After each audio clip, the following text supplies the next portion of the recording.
Baik, pidato akan dimulai dalam 1, 2, 3. Dalam perdebatan kali ini, konteks yang dimaksud adalah dengan adanya glorifikasi spesialisasi. Ini dimaksudkan ketika adanya pembanggaan atau pembenaran masyarakat bahwa spesialisasi itu lebih baik daripada orang-orang dengan yang memiliki generalisasi. Artinya ada pembatasan baik dari pola pikir masyarakat maupun pola pikir para penerima dunia kerja pada status quo kali ini. Adanya glorifikasi spesialis akan memungkinkan adanya pembatasan dalam penerimaan kerja, baik kesempatan kerja maupun kesempatan diterima di pekerjaan tersebut, sehingga saya rasa akan sangat merugikan bagi orang-orang yang hanya memiliki general. Kemudian, lebih daripada itu, adanya glorifikasi dalam spesialis menimbulkan paradigma bahwa masyarakat itu harus mempunyai dana yang lebih, harus mempunyai waktu yang lebih untuk mencapai glorifikasi spesialis ini, sehingga nantinya akan dibutuhkan banyak sekali dana dan hanya orang-orang tertentu yang dapat mencapai spesialis ini. Mari kita lihat dalam beberapa layer. Ketika adanya glorifikasi spesialis ini akan berdampak negatif terhadap masyarakat maupun dunia kerja. Yang pertama adalah kesempatan kerja yang tidak terbuka lebar. Dengan adanya glorifikasi spesialis ini, maka masyarakat akan membatasi dirinya bahwa hanya si A dan si B aja yang mempunyai kualitas tertentu yang bisa diterima di dunia kerja, sehingga nantinya akan membatasi orang-orang yang dengan kemampuan umum atau kemampuan general untuk memasuki ranah dunia tersebut. Kemudian masyarakat juga terparadigma ketika memang si A adalah lebih unggul daripada si B, padahal belum tentu gitu. Pada dasarnya semua orang diciptakan sama. Kemudian dalam kesempatan kerja juga sama, adanya glorifikasi akan membatasi ruang dan gerak para orang-orang general, sehingga nantinya akan membuat banyaknya kasus penumpukan tenaga kerja, dan ini akan berdampak negatif terhadap negara maupun terhadap perekonomiannya. Ketika memang tidak adanya glorifikasi terhadap spesialis ini, maka akan memungkinkan semua orang berkesempatan yang sama untuk bekerja pada bidang yang sama pula, sehingga nantinya akan ada keterserapan tenaga kerja yang merata baik dari semua bidang, baik itu bidang teknologi, kesehatan maupun lainnya, sehingga nantinya angka pengangguran akan menurun, kemudian pekerjaan meningkat, dan akhirnya akan mencapai pada ekonomi yang sejahtera. Kemudian yang kedua, ketika tidak adanya glorifikasi terhadap spesialis ini akan mengakibatkan paradigma masyarakat berubah. Artinya masyarakat akan menerima bahwa semua orang sama dan semua orang berkesempatan yang sama untuk mencapai sesuatu. Tidak adanya tekanan, tidak adanya paksaan untuk mencapai suatu hal, karena pada dasarnya adanya glorifikasi terhadap spesialis ini membuat masyarakat atau khususnya orang tua untuk menekan anaknya untuk mencapai tujuan tertentu. Hal ini sangat riskan, teman-teman. Perlu disadari bahwa adanya paksaan atau tekanan sehingga kita tidak bisa hidup bebas akan menjadi sebuah bumerang pada akhirnya. Maka dari itu, glorifikasi terhadap spesialis ini perlu dihapuskan dari dunia saat ini. Selanjutnya, glorifikasi spesialis ini juga akan berdampak pada kondisi di masyarakat sendiri. Ketika memang selalu diterapkan glorifikasi spesialis ini, selalu diagung-agungkan, maka nantinya akan ada mindset bahwa ketika kamu tidak menjadi spesialis maka kamu akan gagal. Dari sana kita berpikir bahwa itu tidak baik bagi keadaan sosial masyarakat. Maka dari itu glorifikasi spesialis ini berdampak negatif yang masif terhadap masyarakat.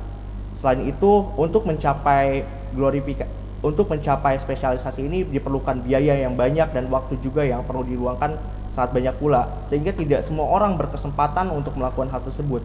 Perlu privilege, perlu dana, perlu waktu yang panjang untuk bisa mencapai gelar spesialis ini, sehingga nantinya kita harus mampu untuk mencapai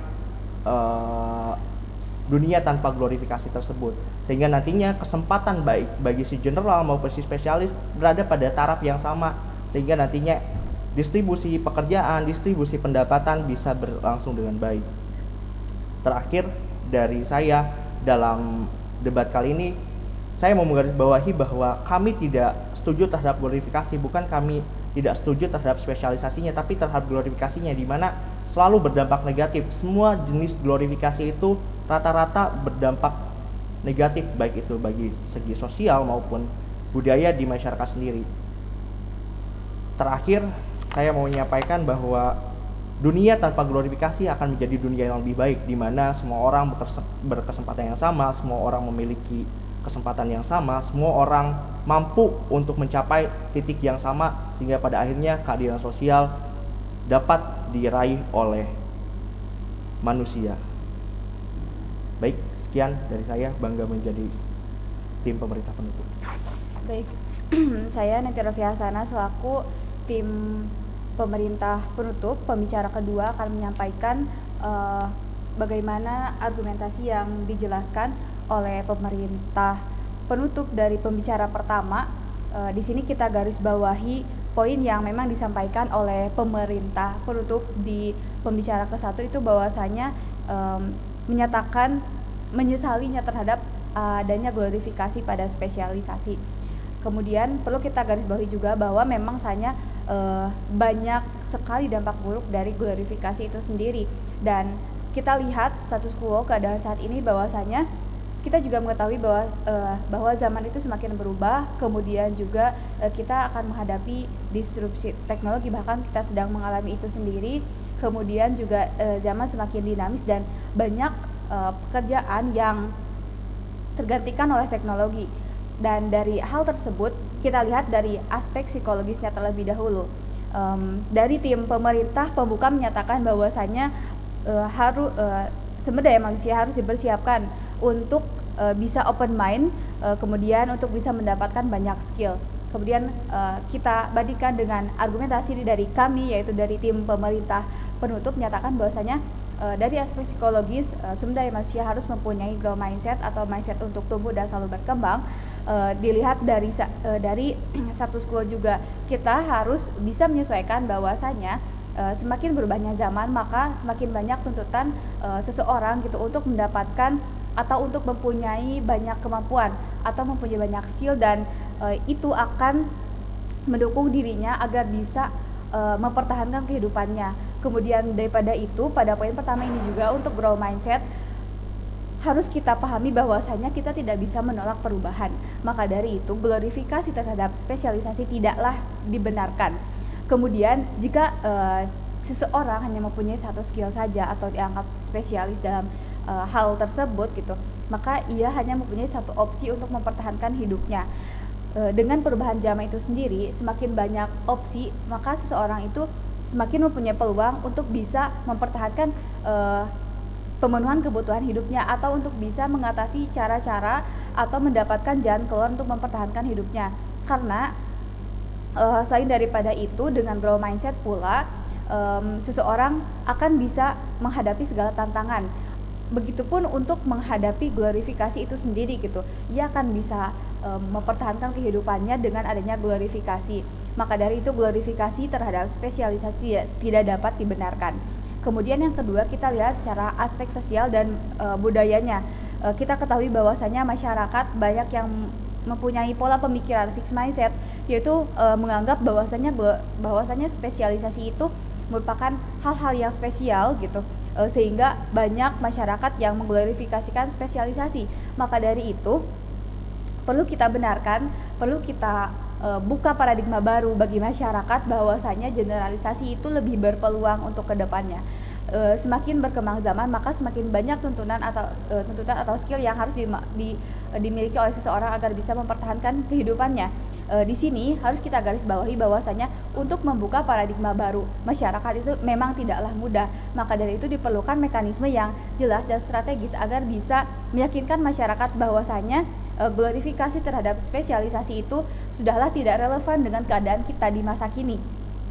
Kemudian terkait dampak-dampak dari glorifikasi, dampak buruk dari glorifikasi yang sebelumnya disampaikan oleh tim pemerintah pembuka yang menyatakan bahwasanya stuck pada satu skill, kemudian juga akan ada standarisasi yang perlu dipenuhi atau spesifikasi, kemudian itu merupakan sebuah worst case yang perlu dibenarkan. Mari kita bandingkan dengan argumentasi yang kami bawa dari tim pemerintah penutup bahwasanya glorifikasi ini berdampak buruk terutama bagi orang yang dapat dikatakan sebagai korban terhadap glorifikasi itu sendiri gitu. Kita menyayangkan hal tersebut yang tidak disampaikan oleh tim pemerintah pembuka, bahwasanya semakin berkembangnya zaman bahwa glorifikasi itu akan semakin mudah termediasi. Maka daripada itu, seseorang harus mempunyai multi talent atau mempunyai banyak skill agar bisa mempertahankan kehidupannya dan bisa menyesuaikan dengan keadaan zaman, serta bisa juga membentengi diri terhadap glorifikasi itu sendiri. Kemudian seperti yang telah disampaikan oleh pembicara pertama dari tim pemerintah penutup, bahwasanya akan semakin mempersempit ruang pekerjaan atau kesempatan untuk kerja. Bahwasanya kita ketahui juga semakin ia mempunyai skill penunjang, ia juga akan mempunyai banyak opsi atau mempunyai banyak pilihan untuk bisa melakukan pekerjaan opsi lainnya gitu, bukan pekerjaan utama. Jika seseorang hanya mempunyai spesialisasi saja, kemudian ia juga mengamini terhadap glorifikasi, maka itu akan membuat ia stuck di satu opsi saja, di satu pekerjaan saja ketika zaman berubah drastis, dan ia tidak akan bisa merubah dirinya sendiri dalam waktu yang singkat untuk bisa menjadi seseorang yang berkemampuan general gitu. Dan kita lihat bahwasanya pentingnya generalisasi dalam perubahan zaman. Dari aspek psikologi pula, ia akan mempunyai fleksibilitas untuk menghadapi perkembangan zaman. Maka dari itu ia juga akan bisa menghadapi glorifikasi itu sendiri. Kemudian poin yang terakhir adalah bahwasanya orang yang berbeda akan bisa bertahan. Kita lihat di tengah glorifikasi yang tidak dibenarkan, orang yang berbeda akan mempunyai cara tersendiri untuk menghadapi glorifikasi itu sendiri. Maka dari itu generalisasi sangat penting gitu untuk bisa menghadapi glorifikasi yang memang tidak dibenarkan. Kemudian yang perlu digarisbawahi bahwasanya kami dari tim pemerintah penutup tidak menghapus secara gamblang terkait spesialisasi itu sendiri, tetapi memang menyesalkan bentuk glorifikasi yang marak di masyarakat dan masih dominan di masyarakat Indonesia hingga saat ini. Maka dari itu untuk hal ini memerlukan solusi yang tepat, yaitu seseorang dengan skill yang general itu harus mendominasi masyarakat sehingga bisa membuka paradigma baru, yaitu dengan cara kita gencarkan strategi bagaimana caranya untuk seseorang mempunyai growth mindset, baik dengan mediasi melalui pemanfaatan teknologi dan lain sebagainya, yang tentunya akan menanamkan pola pikir open mind atau growth mindset dari masyarakat itu sendiri. Demikian yang dapat saya sampaikan. Bangga menjadi pemerintah penutup.